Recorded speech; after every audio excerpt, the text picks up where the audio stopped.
Слот Сіті розважай, Слот Сіті розважай.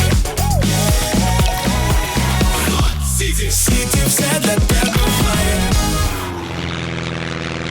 Усіх вітаємо, любі друзі! В цьому випуску відомого бразильця із Шахтаря заарештовано. Динамо із скандалом перемагає в УПЛ. Костюк заявив, що Мунгенге не розуміє його вимоги. Фантастичний гол Мудрика за Челсі допоміг лондонцям уникнути поразки у товариському матчі.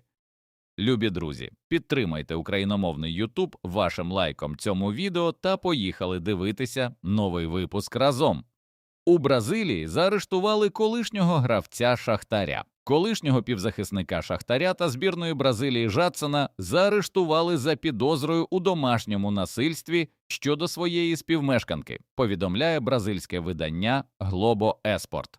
42-річного екс-футболіста військова поліція штату Парана затримала у місті Камбе на півночі штату. Посилаючись на протокол поліції, джерело зазначає, що співмешканка Жадсона повідомила правоохоронцям. Під час сварки він схопив її за шию. Під час огляду шиї ймовірної потерпілої правоохоронці виявили та зафіксували видимі сліди насильства. Нагадаємо, Жадсон завершив кар'єру після виступів за бразильську Віторію у 2022 році. За Шахтар бразилець грав 7 років з 2005-го та запам'ятався переможним голом у Кубку УЄФА, а також відомою фразою «Де Динамо? Де?».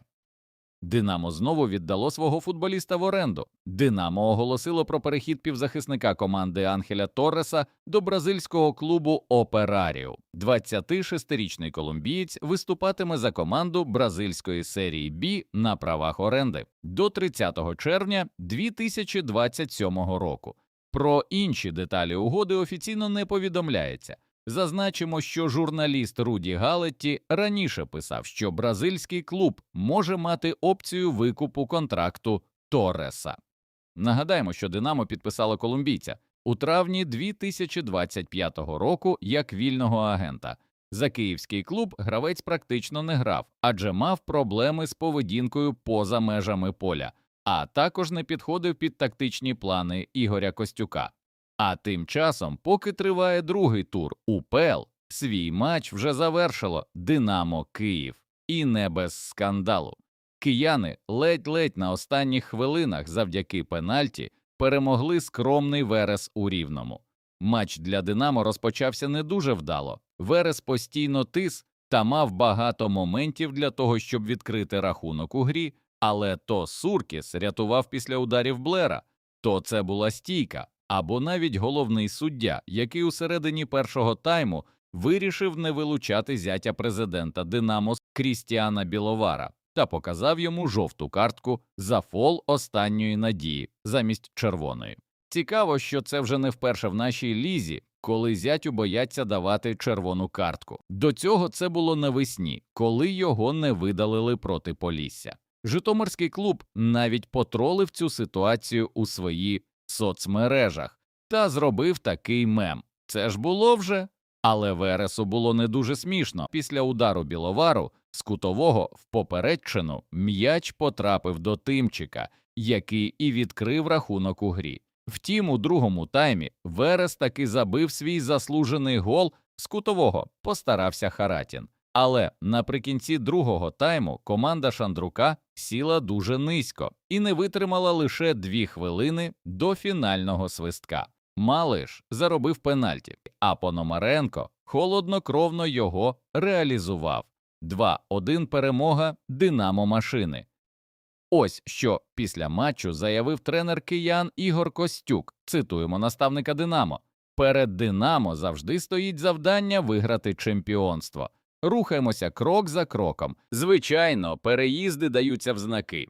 Саме тому зробили ротацію. Випустили того самого Біловара і Тіаре в захисті, а у нападі вийшов Мунгенге. Що стосується французького нападника, то поки він ще не до кінця розуміє наші тактичні вимоги. Він не розуміє, як має перебудовуватися, але у нього є бажання, потроху з'являється впевненість. Сьогодні він небагато загострював, але вважаю, це хороший досвід як для першої гри.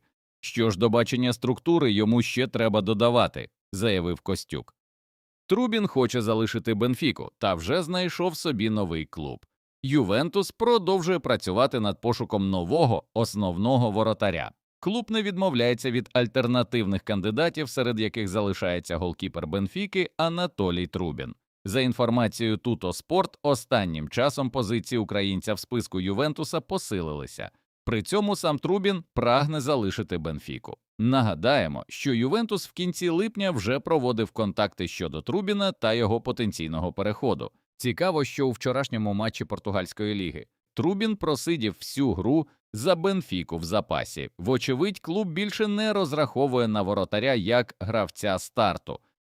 У Туреччині розкритикували трансфер українського футболіста. Член Конгресу Трабзонспора Оскан Озелмаз розкритикував трансфер українського півзахисника Руслана Маліновського до турецького клубу. Я не міг зрозуміти трансфер Руслана Маліновського від першого дня, і сьогодні також не можу його зрозуміти. Гравцеві, якому, на мою думку, у цьому періоді кар'єри дуже важко знайти в Європі, дали такі економічні умови, дали гарантовану зарплату 1,5 мільйони євро, плюс по 500 тисяч євро підписних за перші 2 сезони та 3-річний контракт, плюс ще й агентська комісія. Якщо дивитися з технічного погляду, то крім якості удару, я не бачу профілю у гравцю, який підвищить швидкість гри Трабзонспора, забезпечить динаміку в центрі та збільшить інтенсивність пресингу. Можна здійснити неправильний трансфер. Справжня помилка – 3 роки тягнути зроблений промах, чим раніше виправити помилку, тим краще, сказав Озелмаз. Челсі може залишити Михайла Мудрика на новий сезон. Повернення Михайла Мудрика після дискваліфікації може суттєво змінити ситуацію в атаці Челсі. На тлі цього лондонський клуб готовий до продажу Педру Нету. Як пише The Chelsea Chronicle, Челсі вже витратив близько 300 мільйонів фунтів на нових футболістів, тому клубу необхідно продавати гравців для поповнення бюджету. Одним із кандидатів на вихід є саме Нету. За інформацією джерела, Манчестер Сіті готовий запропонувати за португальського вінгера близько 70 мільйонів фунтів. Така сума переконає синіх погодитися на трансфер через повернення до складу Михайла Мудрика, який відбув дискваліфікацію. Якщо ж лондонцям не вдасться продати Нету, то українця Мудрика, скоріш за все, буде чекати оренда. Інтерес до футболіста проявляють Гамбург і Шальке, за який колись виступав інший легендарний українець Євген Коноплянка. А поки Челсі роздумує над майбутнім Мудрика, то українець вже встиг зробити дивогол під час товариського матчу своєї команди. Челсі зіграв в нічию у товариському матчі проти Дарул Такзім 3-3. На 87-й хвилині на поле на останні 5 хвилин вийшов замість Джеймі Гіттенса Михайло Мудрик. Через 2 хвилини після навісу українця м'яч у свої ворота відправив захисник суперника Антоніо Крістіан. Таким чином, своїм фантастичним голом Мудрик допоміг Челсі уникнути поразки у цьому матчі. Результативна дія – це добре, але будемо відверті, на Мудрика зараз особливо не розраховує Алонсо. Те, що Мудрик виходить у товариських матчах кожного дня на 5 хвилин, говорить про те, що українця немає у списках ні у першому, ні у другому складах, а тому навіть при продажу португальця Нету мало віриться, що Мудрик буде грати за Челсі в цьому сезоні, а тому гравцю терміново. Треба оренда в інший амбітний клуб, і Бундесліга – це ідеальний варіант, адже там полюбляють швидкий видовищний футбол з акцентом на атаку. Тільки от Шальке і Гамбург – це не найкращі варіанти, а от перехід в умовну Борусію Менхенгладбах чи Байер були б гарними варіантами для нашої зірки. Друзі, а де б ви хотіли побачити нашого кракена, пишіть в коментарях нижче. А у нас на цьому все. Дякуємо, любі друзі, вам за ефір. Поставте, будь ласка, лайк цьому відео та підпишіться на канал. До нових зустрічей. Бережіть себе та Україну.